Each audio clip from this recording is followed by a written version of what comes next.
Welcome to our guide on how to prevent reviews on your Facebook page.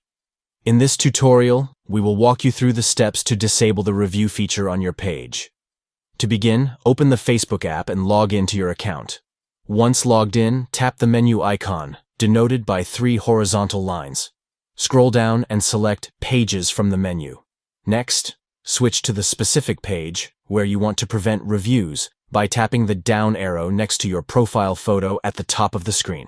Select the page you wish to switch to. Now tap on your page's profile picture. Then, click on the edit icon located at the top right corner of the screen. Scroll down and tap on Edit Your About info at the bottom of the screen. Under Basic Info, find the pencil icon next to the star icon. Click on it to access the settings related to reviews. Finally, toggle the switch to turn off Allow Reviews on your page. Congratulations!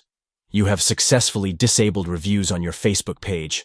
This action will restrict users from leaving reviews on your page, providing you with more control over the content displayed.